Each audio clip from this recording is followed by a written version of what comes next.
So Bria Hartley is driving in. Sophie Cunningham, or Kelsey Mitchell comes down. Sophie Cunningham overhelps. And Bria Hartley just kind of plows through her leg by the looks of things. She kind of plows through the knee. And Sophie's holding like her patella. Sophie Cunningham. Oh, man. I got to tell you. This victory, it came with a big price. Bree Hartley, let me just start there because we've got Sophie Cunningham's sister and mother weighing in on the league. And Bria Hartley right here. This is Hartley right here coming in. Slide over right there, and Hartley just kind of falls and she crushes in on the knee of Sophie right here. She went down hard. And that was it. Let's be real here. If anyone else were experiencing the sheer volume of coincidental injuries that have decimated this roster, there would be federal investigations.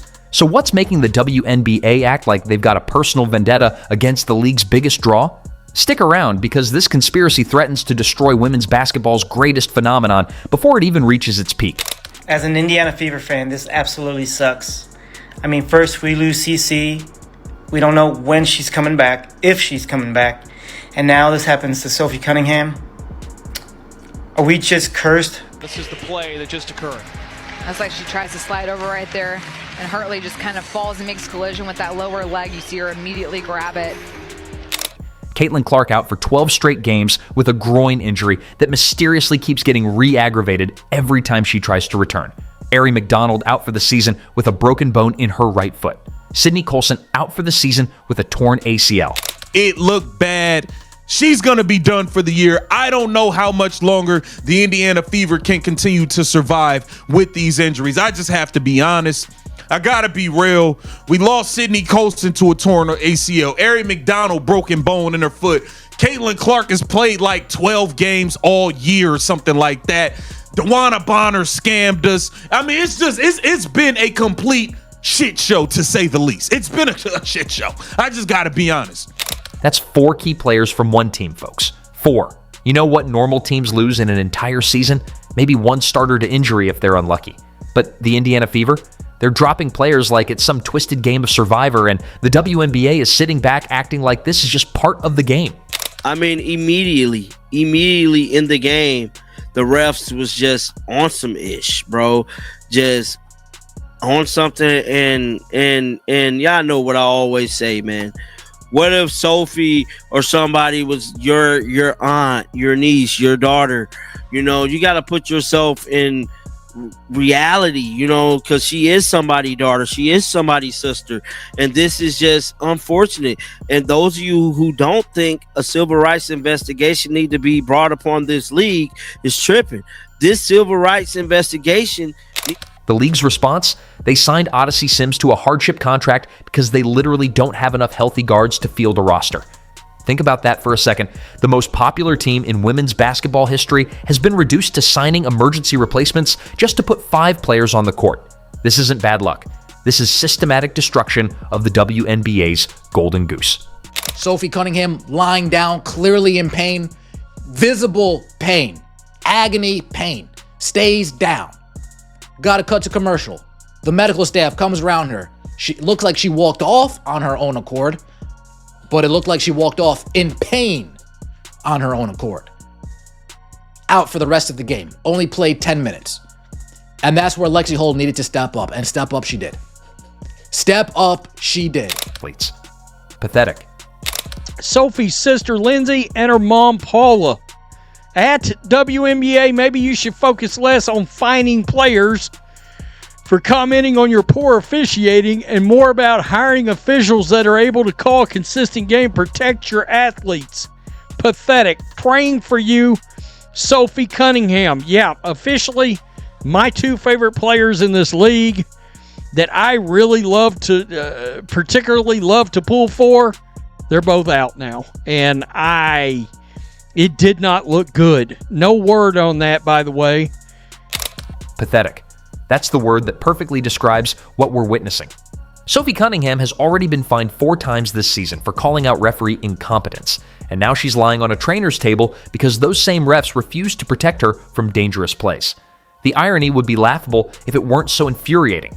Even Sophie's mother, Paula Cunningham, took shots at Hartley before apparently deleting her comments. When a player's family is calling out specific opponents for what they perceive as deliberately dangerous play, maybe it's time for the league to pay attention instead of issuing more fines. Cunningham is down. My goodness.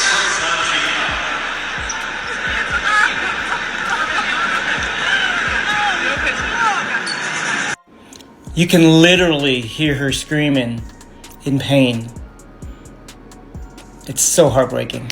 Indiana Fever star guard Sophie Cunningham, the enforcer, had a lower leg injury today against the Connecticut Suns. Caitlin Clark has missed 19 of Indiana's 32 games this season. 19! The player who single-handedly brought millions of new fans and billions in revenue to the WNBA has spent more time on the bench than on the court. And we're supposed to believe this is just coincidental? Clark's injury history reads like a medical textbook. Left quad strain for 3 weeks, left groin injury for 2 weeks, and now a right groin injury that's kept her out for over a month. These aren't random muscle pulls from poor conditioning. These are the result of the constant physical battering she's endured from opponents who seem to have made targeting her their primary game plan. Former Iowa coach Lisa Bluter didn't mince words when discussing the physicality Clark faces. The scouting report is to stop you, and a lot of it is to be physical. But there's a difference between competitive physicality and what we're seeing against Clark and her teammates. When Stephanie White says the level of physicality has been at a different level than it's been for a long time, that's not coach speak. That's a warning that the league is allowing a dangerous precedent. And they got a damn lawsuit. It is Sophie as well. It's Sophie as well. Just the amount of calls, the way she's been treated. Watch it. I mean, just immediately. First, look at this. Instantly into the game. Instantly. Immediately, Sophie got hammered. They had a target to hurt Sophie. She was targeted by this team for a reason. They wanted to hurt Sophie. They made it their business to hurt Sophie. The most damning evidence of the WNBA's agenda isn't found in injury reports or game footage. It's in the league's own response to criticism. When players like Sophie Cunningham call out officiating problems, they get fined $500, then $1,500, then even more. When coaches like Stephanie White question the lack of player protection, they get sanctioned by the league. But when referees allow flagrant fouls to go uncalled, when they let players get mauled with no consequences, when they create an environment so dangerous that star players are dropping like flies. Radio silence. Christine Brennan of USA. Today captured it perfectly after one particularly egregious non-call. The WNBA failed to rise to the occasion. People are watching like never before. And this is what they witness? The league is getting unprecedented attention, record viewership, and mainstream coverage, and their response is to let the referees turn games into demolition derbies. The WNBA's head of officiating, Monty McCutcheon, claims they're really good about holding referees accountable, but where's the accountability when Clark gets pushed to the ground and the officials call it a common foul? Where's the accountability when Cunningham gets taken out by a clumsy fall that looked anything but accidental? I told y'all Bria Hartley is a dirty player. She's no different than Dejanay Carrington. It just doesn't get as much publicity because the Connecticut Sun stink. Point blank, period. She's reckless. She injured Sophie Cunningham. It is a travesty. Stephanie White, you better go and you need to be buying Kelsey Mitchell food all week. You need to send her a personal masseuse because she saved your job tonight. Your ass should have been fired if y'all had lost today. Point blank and period. You was horrible. Bro, before you could sneeze, we was down by 10 plus points in the first quarter. Here's what the WNBA doesn't want you to know. The Indiana Fever's playoff chances have dropped from 99.2% to 87.1% as these injuries pile up. They've fallen from 6th to 7th place in the standings, and teams like the Seattle Storm and Los Angeles Sparks are breathing down their necks, just 1 to 1.5 games behind. Coincidence? Or exactly what the WNBA wanted all along? Think about it from the league's perspective. Clark and the Fever brought massive attention to women's basketball, but they also exposed how inferior the rest of the product was. Casual fans tuning in for Clark were witnessing blowout victories and highlight reel performances that made other teams look amateur by comparison.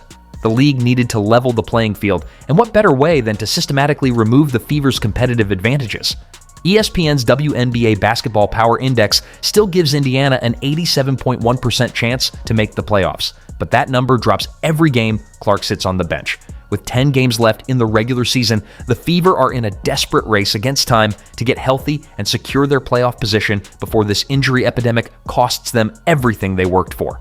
There's only 13 teams in the WNBA. 8 of them go to the playoffs. Not 6, not 4, 8.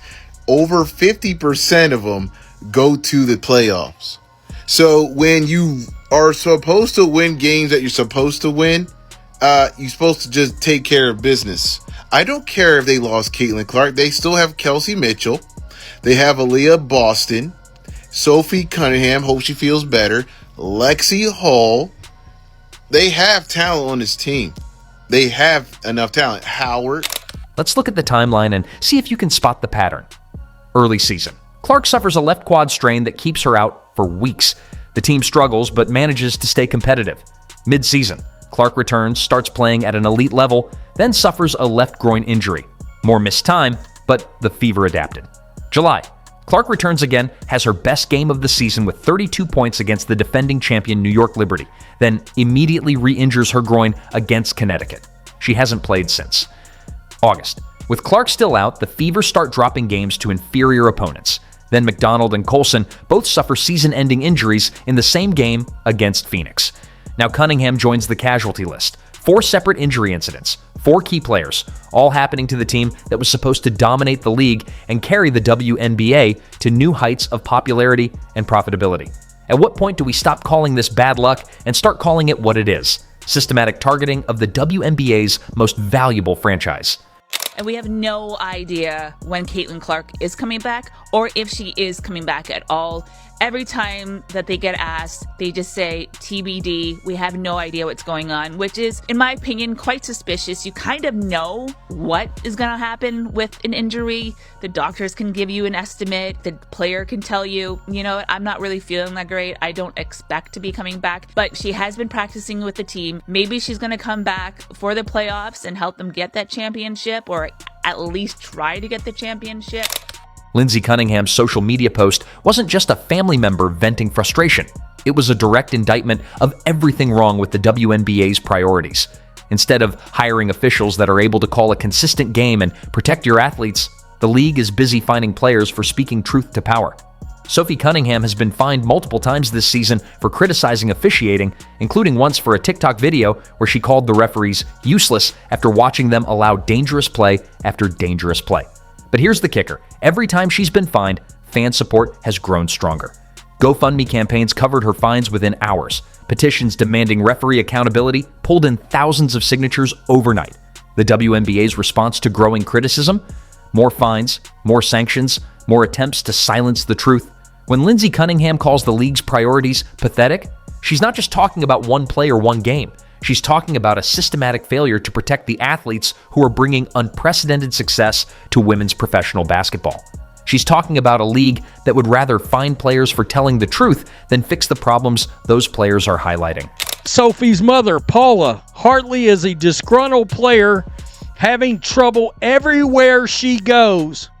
She's playing mean and plays out of control. So, what can you say? I do not blame Sophie's mother and sister for being upset. Marina Mabrey went nuts in this game, scored 27. The Sophie Cunningham injury isn't just another player getting hurt. It's the latest evidence that the WNBA has completely lost control of its product. When Candace Parker says you're going to experience the physicality as a generational talent, she's describing normal competitive basketball. What's happening to the Indiana Fever goes far beyond normal physicality. This is about a league that sees its biggest stars as threats to the established order instead of assets to be protected. It's about officials who've been given tacit permission to let certain teams get mauled while protecting others. It's about a front office that cares more about appearance than substance, more about control than growth. But here's what the WNBA didn't count on. The fans aren't buying it anymore. Social media has exploded with hashtags supporting Sophie Cunningham and demanding referee accountability. Video evidence of missed calls and dangerous plays spreads faster than the league can contain the narrative. Former coaches and players are speaking out about the obvious bias in officiating. The league thought they could silence criticism with fines and sanctions, but they've only amplified the voices calling for change. When you fine a player $1,500 for calling out referee incompetence, and then that same referee incompetence leads to her getting injured, you've basically proven her point better than any argument could. This is a play where Sophie Cunningham is dribbling toward the baseline. As you can see, she catches the ball on the wing, dribbles down, and then JC Sheldon kind of body checks her out of bounds, but the referee didn't call a foul there. He just called it an out of bounds, like Sophie Cunningham ran out of bounds is what he called. So you watch her here, dribbles, pushed out of bounds. Sophie's like, oh, of course, it's going to be a foul. No, it wasn't. That wasn't a foul. This one, she actually quote tweeted herself. As you can see, she's running up and then Hartley kind of elbows her in the neck and Sophie falls to the ground. Now she reposted this and she said, they said I flopped, LOL. So I guess the referees told her that she flopped on that play, or the players, who knows. Somebody told her that she flopped on that play. This is Aaliyah Boston and Tina Charles, and they are battling in the post, and then you can see the Indiana Fever entered this season with championship aspirations. They built what they called a win now team, with veterans who know how to win. Cheryl Swoops, arguably Caitlin Clark's biggest critic, even predicted the Fever would win the 2025 WNBA championship. Vegas odds makers had them as serious contenders behind only the New York Liberty and Las Vegas Aces to field a competitive roster. Their championship window is rapidly closing, not because they weren't good enough, but because the league allowed their core players to be systematically removed from competition.